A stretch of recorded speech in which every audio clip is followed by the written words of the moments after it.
La sociedad dominicana tiene toda su atención puesta en la investigación que realiza el Ministerio Público de la República Dominicana sobre los sobornos admitidos por Odebrecht en Brasil, Estados Unidos y Suiza. Un documento del Departamento de Justicia de Estados Unidos reveló que entre el año 2001 y el 2014 Odebrecht había pagado sobornos por 92 millones de dólares en la República Dominicana. Desde mitad o mediados de diciembre del año pasado, el Ministerio Público encabeza la investigación para determinar quiénes son las personas que recibieron los 92 millones de dólares en soborno. Y luego está la investigación sobre la licitación y asignación de la construcción de la planta de Punta Catalina, una obra valorada en 2.000 millones de dólares que la ganó un consorcio encabezado por Odebrecht. Sobre esto hay otra investigación de una comisión designada por el presidente de la República, Danilo Medina. Queremos conversar sobre el proceso de la investigación y particularmente queremos conversar con abogados que han analizado y que conocen en detalle los temas vinculados con la investigación del Ministerio Público. Por ello hemos invitado hoy al abogado penalista Cándido Simón Polanco, que ha sido una de las personas que ha estado observando y además emitiendo punto de vista sobre la marcha de la investigación penal en la República Dominicana por parte del Ministerio Público. Muchas gracias, Cándido. Quisiera que nos cuente cuál es tu criterio sobre el curso de la investigación en los últimos 4 meses en la República Dominicana. Desde que se inició hasta hoy día han pasado ya 4 meses de esta investigación. Tortuoso. Tortuoso, sí. El curso de la investigación. Sí. Aparentemente, porque, fíjate, yo pienso que el tema de Odebrecht debe contextualizarse en una corriente mundial del derecho penal, que es la construcción de la corrupción como un concepto jurídico punible, la corrupción. De hecho, la Constitución de la República Dominicana le da el tratamiento de crimen contra la humanidad. Dime bien, la categoría de crimen contra la humanidad, de la categoría de terrorismo. A mí no me gusta citar muchos artículos, pero déjame referirme a uno de la Constitución de la República. No estoy hablando de leyes, sino de la Constitución del año 2010. Sí, modificada para la reelección en el 2015. Pues solo fue ese capítulo que le modificaron. Nosotros propusimos que la ampliaran, pero solo trataron ese tema. Lo que importa es que la Constitución, la médula constitucional es desde el año 2010. Y te equipara en el artículo 46 la corrupción a crimen contra la humanidad, a delito transnacional organizado, al terrorismo. Cuando dice que no se podrá considerar para fines de asilo político como un delito político, crimen político, la corrupción, el terrorismo, el crimen contra la humanidad y los crímenes transnacionales organizados, entiéndase, de alguna manera, narcotráfico, trata de personas. En África ahora están considerando también como un crimen internacional el tema de la trata de animales exóticos de caza prohibida. Sí. O sea, en ese nivel. Por eso es que la propia Constitución, en el artículo 146, hemos venido insistiendo con ese tema. Yo digo que crea un tipo penal especial que se llama corrupción. Ya de soborno, tráfico de influencia, enriquecimiento ilícito, son como modalidades de un tipo penal general que crea la Constitución, que lleva hasta una sanción que se llama la degradación cívica, que tendría como consecuencia, una de las posibilidades que tenga como consecuencia es cuando te condenen por el crimen de corrupción, que la Constitución lo Pero el artículo 46 se refiere a la libertad de tránsito. Claro, pero en la parte final... Pero en la parte final dice que no se consideran delitos políticos el terrorismo, los crímenes contra la humanidad, la corrupción administrativa y los delitos transnacionales. O sea, te está dando una categoría, aunque ahí no se refiere a la sanción penal en sí, pero te está dando le está colocando en la misma categoría de trascendencia que un crimen contra la humanidad. Entonces, o que el terrorismo, que es un tema grave del momento. Lo que importa retener es que la Constitución le da esa categoría y crea hasta un tipo penal especial, general, que se llama corrupción. Y ordena, oye bien, ordena que el legislador como que lo reglamente, cosas que no están haciendo los legisladores en el proyecto de Código Penal, que no tipifican, están más preocupados por el tema de si aborto o no aborto, que es un tema individual, de mucha discusión, y un tema de salud pública, en vez de ser un tema punible, pero están más preocupados en eso que en el mandato constitucional de la Constitución que la mayoría de ellos aprobaron, que le ordena que crea un tipo penal especial. Pero la Constitución Dominicana invierte lo que se llama el fardo de la prueba en materia de corrupción. Sí. Es decir, usted, si está acusado de corrupción, tiene que demostrar que los bienes que tiene son lícitos, sí, adquiridos lícitamente. Mira, esa es, pero solo para el caso de corrupción. Pero solo para el caso de corrupción. Por eso te digo que le da una categoría especial. Ajá. Y llega, ahora voy al artículo 146, a crear un tipo penal especial que, entre otras cosas, oye lo que dice la Constitución. Primero, para una persona imputada de corrupción o el corruptor, que están incluidos ahí, puede establecerse una flexibilización del plazo de prescripción para la acción. ¿Tú sabes qué significaría eso? Que así prescripción de plazo para impulsar las acciones. ¿Tú sabes qué significaría eso? En un lenguaje muy sencillo. Que así como el crimen contra la humanidad es imprescriptible, si tú puedes perseguirlo siempre, no vence nunca. Del mismo modo, Policía podría establecer que no venza nunca la posibilidad de perseguir a una persona imputada de corrupción o a un corruptor. Dice también que en el caso de la corrupción, por ley se podrá establecer menos garantías que en los delitos comunes. Fíjate que le da un trato especial de categoría superior. Es decir, las garantías procesales que establece el Código para los demás delitos, la Constitución dice podrán restringirse. Y un detalle, y usted debe devolver todo el dinero o todas las cosas que obtenga como producto de la corrupción. Pero de manera clarísima lo dice. El artículo 146 habla de la proscripción de la corrupción. Se condena toda forma de corrupción en los órganos del Estado y en consecuencia, entonces establece unos numerales que son seis numerales.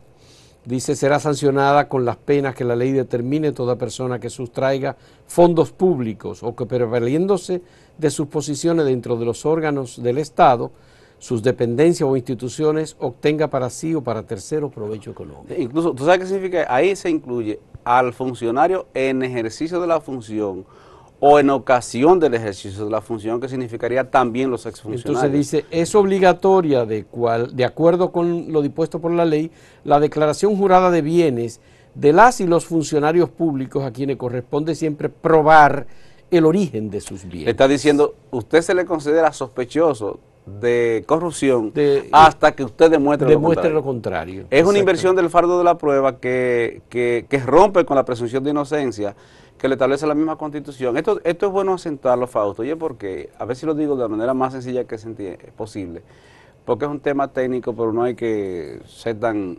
rebuscado para decir que la Constitución establece que todas las personas se consideran y deben ser tratados como inocentes hasta que el Estado le demuestre lo contrario. Pero en caso de corrupción es al revés. Le dice, no, usted se sospecha que usted obtuvo estos bienes en ocasión de la función. Entonces usted tiene que demostrar que no es corrupto. No, pero es un momentito. Entonces usted debe demostrar la licitud del origen de los bienes. Luego ahí el numeral 4 dice, a las personas condenadas por delitos de corrupción le será aplicada sin perjuicio de otras sanciones previstas por las leyes, la pena de degradación cívica.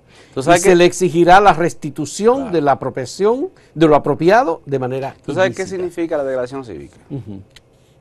Que es una pena. La degradación cívica es una pena, y está en el Código Penal inclusive.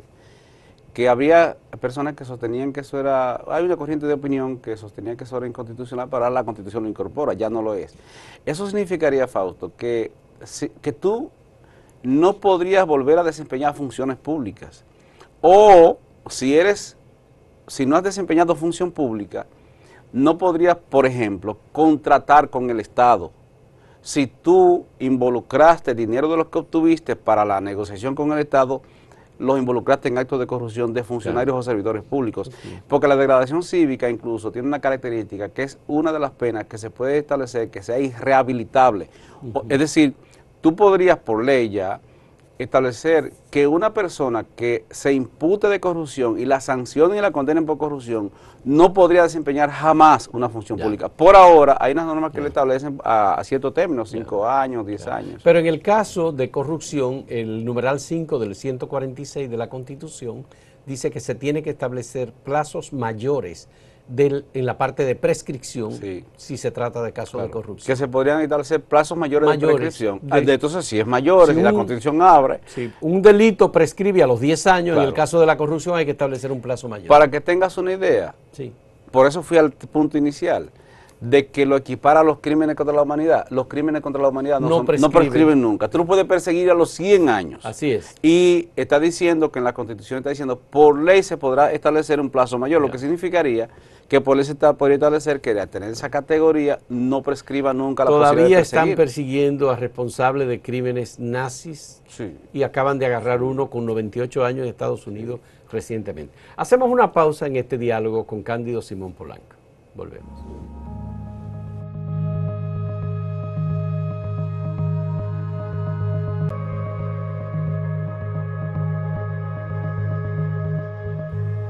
Bien, Cándido, luego de esta explicación jurídica y constitucionalista de algún modo, queremos que nos diga, ¿cómo ve Cándido Simón el proceso? Ya dijiste que era caótica la investigación que realiza el Ministerio. Yo realmente, más que caótica, quejumbrosa, porque yo no le veo la ruta.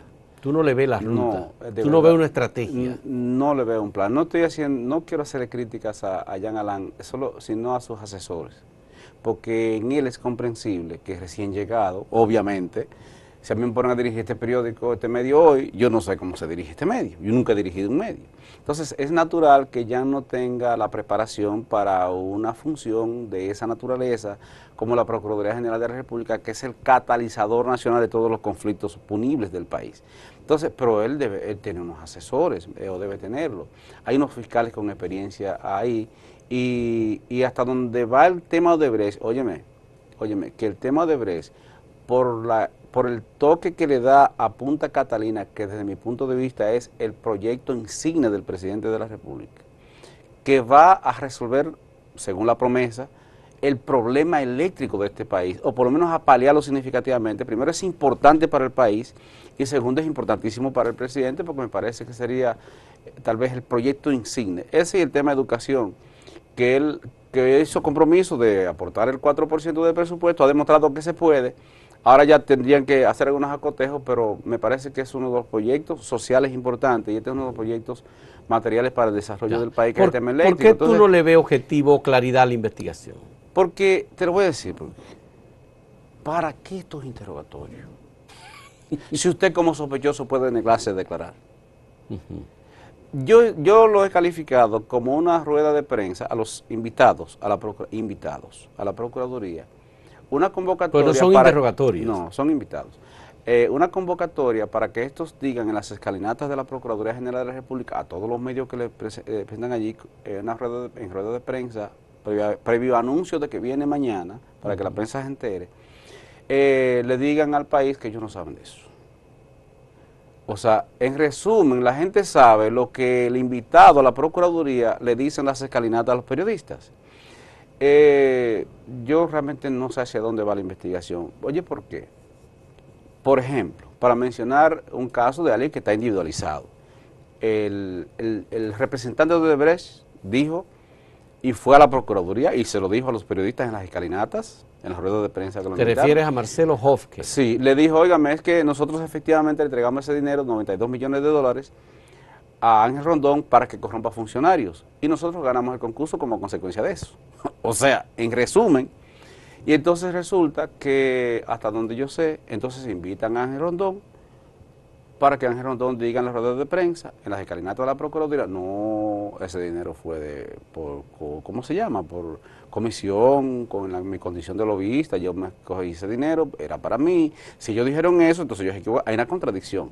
Ahora, si Ángel Rondón está individualizado, si el que le entregó el dinero para corromper y la tentativa de corrupción también es punible, según la propia Constitución, y la ley 448 sobre soborno en el comercio y la inversión transnacional, también prevén la complicidad, ¿por qué invitarlo y no arrestarlo con esa declaración? ¿Por qué hacerle un allanamiento, una requisa, una visita a sus oficinas muchos días después de haber sido identificado públicamente? Óyeme, te lo voy a decir como lo estoy pensando. Si yo fuese el abogado de Ángel Rondón, que no creo que lo sea, él no me necesita a mí, ni yo tampoco a él, sencillo, lo hubiese orientado, oye, despeja, que vienen para acá porque anunciaron que vienen para acá. Ya te mencionaron, te van a allanar. Es decir, ¿para qué el allanamiento posterior? Los allanamientos son como los embargos retentivos o los embargos conservatorios. Usted va al banco, traba un embargo retentivo antes de que la gente saque los cuartos. O te le apareces en la casa o le haces un inventario de los bienes cuando vas a embargarlo y trabajas un inventario que es un embargo conservatorio y o lo designa como guardián a otra persona para que no distraiga los bienes. Así es un allanamiento, es un factor sorpresa, por eso la ley prevé que en ese caso no tienen que informárselo. Entonces usted se lo informa públicamente y a todos los sospechosos, alegados sospechosos, incluso lo perjudican, óyeme bien, mencionándolo públicamente. Si la investigación penal inicialmente es discreta, no es secreta, es discreta porque solo las partes deben tener conocimiento del flujo de información que va obteniendo la Procuraduría o el Ministerio Público, pero en el caso de la especie, el Ministerio Público no tiene que informarle a la contraparte lo que va a hacer hasta que lo hace. De una vez hecho, lo debe presentar. Bien, es pero en estos como 4 tan meses, y tan... en estos 4 meses, el Ministerio Público ha acumulado mucha información, se supone. Jean Alain fue a Brasil, se reunió con los procuradores de varios países, como 10 u 11 países, firmó un acuerdo con el Ministerio Público de Brasil, ha interrogado a personas aquí, les llevaron todos los contratos que se firmaron o ha entrevistado. Todo eso lo tiene el Ministerio Público. ¿Qué puede hacer con toda la documentación que tiene? Mira, primero, esta investigación es secreta para el país, pero muy indiscreta en lo que conviene. Yo no sé si tiene nada. Lo que sí yo sé es que el directorio de Brecht firmó un contrato porque ellos dijeron, el secreto mejor guardado, el contrato porque si es tan bueno, ¿por qué no lo enseñan? Porque como quiera ya se sabe, ya han anunciado todo. Ya rompieron con el tema de la discreción de la investigación. Con la firma del acuerdo para el pago de los 184 millones de dólares. Pero eso fue a cambio de que él provea la información de a quién fue que le enviaron el dinero o a cambio de que él prometa que algún día lo dirá. Eso no es acuerdo. Eso no es acuerdo. Entonces tú te comprometes a pagarme 184 millones de dólares. Dame 30 adelante y los otros 153 en 5 años, si no quiebra. Porque esa empresa tiene tanta presión de requerimientos económicos a nivel mundial. Ahí arrancó México ya. En México crearon una fiscalía especial para el mismo tema de Brecht. Una fiscalía especial, independiente del Ministerio Público Ordinario. Que yo prefiero eso en vez de los fiscales independientes, y te voy a decir si puedo por qué. Es como más práctico. Y aquí hay fiscales que han demostrado independencia. Yo prefiero, para que no se compliquen las cosas, en vez de los fiscales independientes le tengo un cambio de título. Fiscales con independencia. Que están dentro del sistema, pero han demostrado fungir con suficiente independencia del poder político. Y le han marchado a políticos. Y están ahí, hay varios en el país. Y Jean Alain debería conocer, por cierto, de rostros muy jóvenes, el procurador debe cambiar la imagen de la Procuraduría, sacando muchos viejos de ahí, poniéndolo en otro sitio, que ya están cansados. Bien, a donde tú vas es a que el Ministerio Público puede hacer más de lo que ha hecho hasta ahora. Yo pienso que ya es tiempo de arrancar, pero a su vez el país está en expectativa de esto. Y de hecho, tardar en el tiempo está afectando al presidente, de verdad. Porque si la impunidad queda en manos del Ministerio Público, corrupción es un tema, digamos, administrativo. Funcionarios públicos, empresarios corruptores, déjalo hasta ahí, es extrajudicial. Porque el que va a corromper no da un cheque al portador, no da un cheque nominal, no te hace una transferencia. Si hicieron transferencias de dinero de corrupción, entonces no son corruptores, nada, son unos locos viejos. Eso no se deja huella, se entrega en efectivo.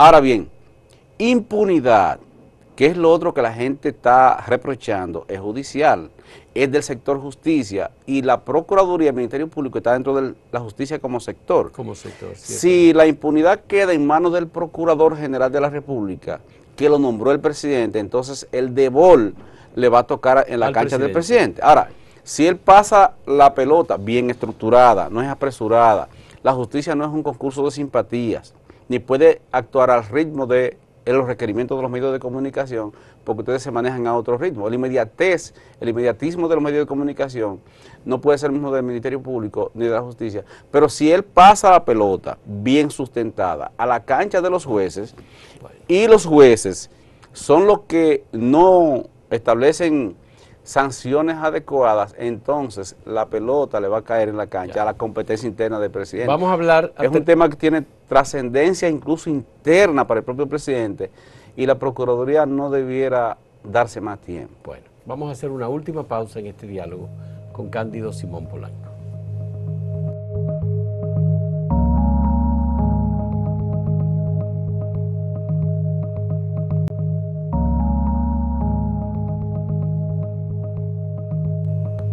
Cándido, mencionaste México, no has mencionado Colombia, Perú, Panamá, en donde hay situaciones extremas. Incluso en el caso de Perú son 4, incluyendo al propio presidente actual, Pedro Pablo Kuczynski, que están en investigación.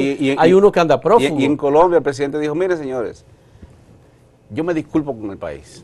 Sí, sí, claro. Yo el paso al frente. Sí. Y óyeme, yo quiero imaginarme que la gente lo va a entender. Yo no sabía de que mi campaña se había invertido dinero de eso. Pero en el caso de, por ejemplo, ahora el que recabó el dinero dijo, sí es verdad, pero fui yo el presidente, no sabía. O sea...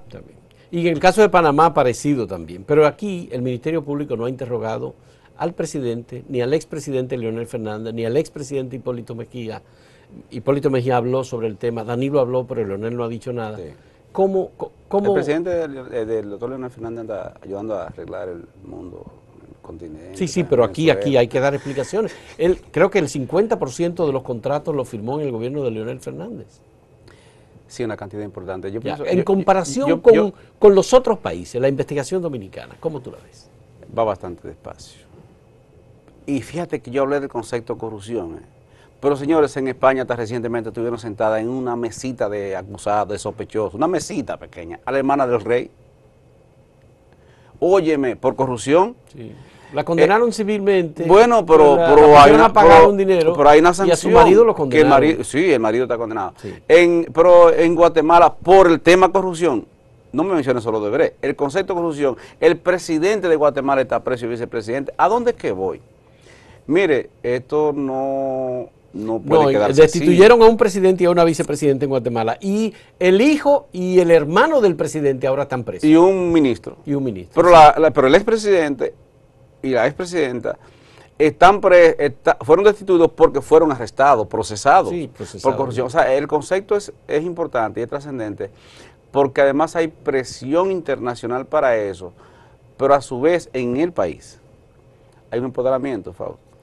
Mira, en Brasil destituyeron a la presidenta a Dilma Rousseff y han procesado a cientos de políticos. Que en el caso de Dilma Rousseff también hubo un componente de retaliación política. Sí, exactamente. Los mismos corruptos, porque ella no quiso procesarlo oportunamente y porque el Partido de los Trabajadores y Lula, ese es su pecado, y Dilma, que es una mujer con historia, y Lula también, hicieron alianzas y connivencias con los corruptos, que ahora el mismo que procesó, que impulsó el impeachment o el juicio político contra Dilma Rousseff, ahora está procesado él y lo destituyeron de la Cámara de Diputados. También. Por estar aliando, haciendo, claro. Eduardo Cuna está preso. Y el presidente de la República no está preso porque no se puede procesar al presidente hasta que salga de la función en Brasil.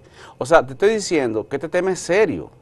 Y no deben tomárselo con paños tibios, deben tomárselo con carácter, porque además este país está empoderado, Fausto. ¿Tú crees que realmente aquí hay un empoderamiento de la sociedad sobre esta investigación? Nada más tenía que ver la foto del parque ayer. Nada más hay que ver lo que pasó en Puerto Plata, en Santiago, en el sur. O sea, esta onda expansiva del movimiento verde, que es como el referente de la esperanza, significa que la gente está puesta en... Es más, en este tema de la corrupción y la impunidad, la gente está más empoderada que en el 4% para la educación. Porque en el tema del 4% para la educación se hacía un movimiento en el Parque La Lira. Bueno, y hubo un reflujo. Ustedes los comunicadores que tienen historial de respetarse, también reprodujeron esto, y hubo un reflujo, un sentimiento nacional, para una movilización nacional que hay para esto. Entonces, yo pienso, ¿qué tú le aconsejarías a Jean Alain Rodríguez como Procurador General de la República sobre esta investigación que tiene en sus manos? Yo le hice llegar a él un artículo que escribí en noviembre del año pasado y que no publiqué. Te lo voy a enviar para ver si Acento me publica. Si yo fuera el procurador, esta vez, si yo fuera el procurador, hago esencialmente dos cosas. Remozo el equipo interno de la Procuraduría, porque hay mucha gente con conflictos de interés y que obedecen a otros intereses, y lo voy a dejar hasta ahí, a su alrededor. Y traigo hacia la Procuraduría General de la República, te voy a dar nombre, a Jenny Berenice, la subo para allá. Subo a Edwin Encarnación, que está en Higüey, y yo puedo dar el récord, no me da tiempo de quién es ese joven. Jovencito. Lo llevaron a la Romana a romper fuentes con el tema de narcotráfico que había ahí, rompió fuentes como fiscal. Pero tiene Germán Miranda Villalona. Ahora tiene 12 años en la función y dicen que ya eso es ilegítimo, pero ese es otro tema. Me pasé. Sí. Yo lo movilizaría para otros escenarios. Muy buen papel podría jugar Villalona en la Procuraduría contra la Corrupción, por ejemplo. ¿Sí? Yo no digo que no, porque él tiene carácter, es rabioso y además de eso es muy agresivo. De hecho hizo una pataleta recientemente, no obstante el procurador haber dicho no meten declaraciones públicas con el tema de los jueces de la provincia de Santo Domingo, que debieran estar procesados son los jueces de Monteplata, en ese caso porque cometieron un error imperdonable, que por eso fue que en la Corte anularon la sentencia de RICE. Pero lo que importa es, tú tienes ahí una persona con mucho carácter, que hasta donde yo sé, Villalona, hasta donde yo sé, me puedo equivocar, no se ha corrompido moralmente. Ya lo de ética es otra cosa, porque es antiético que tú sabiendo que una gente no tiene causa penal y tú lo retengas un vehículo sin causa, sin proceso penal. Pero eso es antiética profesional. Ahora, moralmente, yo tengo un buen referente de Villalona, que tiene carácter. Por ejemplo, él tiene que remozar los cuadros, ese es un tema. El otro tema el segundo, para terminar. El otro tema es que yo pienso que debe pasar ya del discurso a la acción. O sea, es necesario, es pertinente, y yo pienso que, por experiencia te lo digo, ya tiene compilada suficiente información, suficientes cintilas de prueba de que muchas de esas personas que el procurador tienen en carpeta son con probabilidad autores o cómplices de la infracción de corrupción. Es una cintila lo que se necesita, y es enunciar al juez de la instrucción, mire, yo tengo esto, ni siquiera llevarle los testigos, no necesariamente, para usted requerir una medida de coerción que implique que esta gente no siga preparándose para cuando lo hagan ya no haya tiempo. O sea, yo pienso que el procurador debe dar el paso al frente ya, la pelota está en su cancha, la gente está reclamando y la comunidad internacional está evidenciando que en otros países con menos desarrollo que nosotros como Guatemala se ha podido. Y con un monto mucho menor de soborno, también por ponerlo de ese modo. Sí, y ¿por qué no requerir la colaboración internacional si hay una convención que faculta para que la ONU nos asesore en eso? Bueno. Eso fue lo que pasó en Guatemala. Así es. Por ejemplo, ¿no? Bueno, muchas gracias a Cándido Simón Polanco por su punto de vista, por aceptar esta conversación sobre este tema que es jurídico, pero también es político, y así él lo ha interpretado también. Gracias, Cándido, y gracias a ustedes por la compañía en este diálogo.